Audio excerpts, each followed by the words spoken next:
Está começando mais um programa Arte de Viver.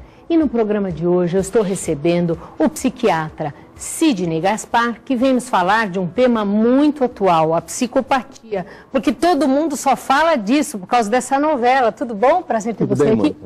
Igualmente. Por causa dessa novela aí, da Caminho das Índias, que tem, não sei se você acompanha, tem uma personagem, a Ivone, que é uma verdadeira psicopata, né? Então, começaram a pedir no meu site, por favor, chame um psiquiatra, alguém para falar de psicopatia. Então, o pedido está sendo atendido, está aqui o Dr. Sidney Gaspar. Como é que podemos definir a psicopatia?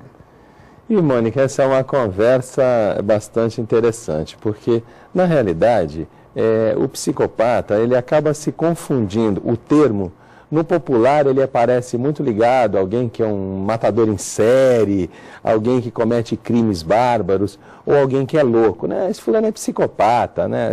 Falam bastante isso. Dá uma generalizada, né?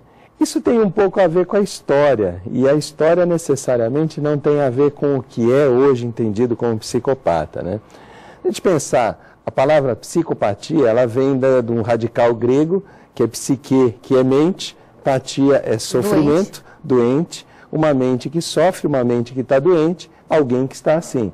Isso fez com que durante muitos anos, todos os que sofriam de transtornos psiquiátricos, particularmente os psicóticos, vamos dizer, os esquizofrênicos, os bipolares, enfim, eles eram chamados de psicopatas. Havia até no governo do estado de São Paulo, até o começo da década do século passado, o Departamento de Assistência ao Psicopata. É mesmo? Onde estavam os hospitais psiquiátricos que atendiam os doentes mentais da época. Então seria um psicopata, na época, seria um doente mental? Na época, durante muitos anos, foi conceituado dessa forma. A partir da década de 40, se começa uma conceituação mais específica do que é o psicopata.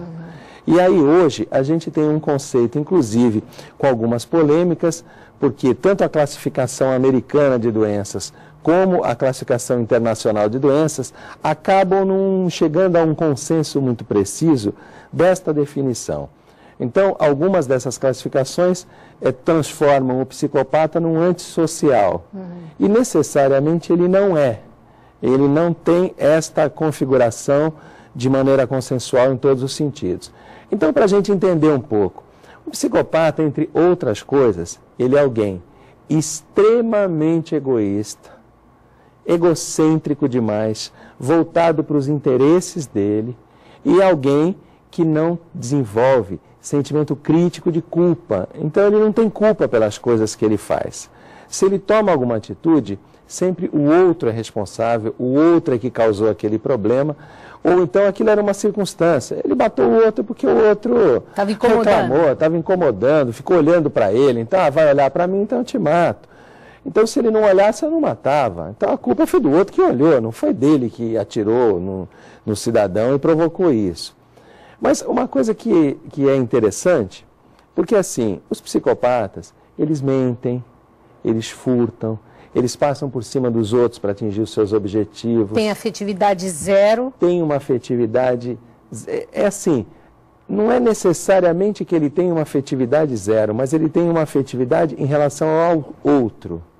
Se o outro está sofrendo ou não, isso não diz respeito a ele. Ele não se incomoda com isso. Se ele vê uma criança que foi atropelada na rua, isso não quer dizer nada. Uma pessoa idosa que caiu numa calçada, ele não tem nenhum sentimento de, nossa, coitado, se machucou. E assim como ele não tem sentimento, quando ele, por exemplo, rompe uma relação que ele seduziu uma pessoa, porque ele achou assim, nossa, que pessoa interessante, bonita, com corpo bonito, quero essa pessoa para mim. E essa pessoa, às vezes, se apaixona, se envolve com ele, não está preocupado se ela está sofrendo ou não, porque ele não a quer mais. Então, ele tem determinados sentimentos, mas que dizem respeito a ele. Sim. Ele não vai externar, ter esse sentimento em relação, principalmente, ao sofrimento do outro. E ele não vai desenvolver uma coisa que é fundamental. Ele não tem culpa. Ele não tem sentimento de culpa pelo que ele fez. Nossa Senhora, mas que pacotão isso, hein? Na realidade, é um pacote muito grande. E é uma pessoa que vai causar algum tipo de sofrimento social grande, às vezes. Quando você pega um serial killer aí que sai matando 15, 20 pessoas, durante meses, semanas, enfim, é uma pessoa que está causando um dano social importante. Mas, assim, é também uma pessoa que, de uma certa forma, é alguém que tem um defeito. É uma pessoa doente. A gente conhece hoje, Mônica, muitas pessoas que tinham um comportamento normal, que eram saudáveis até um tempo atrás, e ao sofrerem um traumatismo craniano, ao terem um tumor, particularmente nessa parte da frente do nosso cérebro, frontal, o córtex pré-frontal, essa parte frontal da nossa cabeça, acabam desenvolvendo um comportamento e se tornando psicopatas. Mas então é uma doença que a gente pode dizer que ela é orgânica, genética e orgânica? De uma certa forma, nós temos que começar a pensar nisso. Porque nós costumamos fazer uma dissociação muito grande entre cérebro e mente.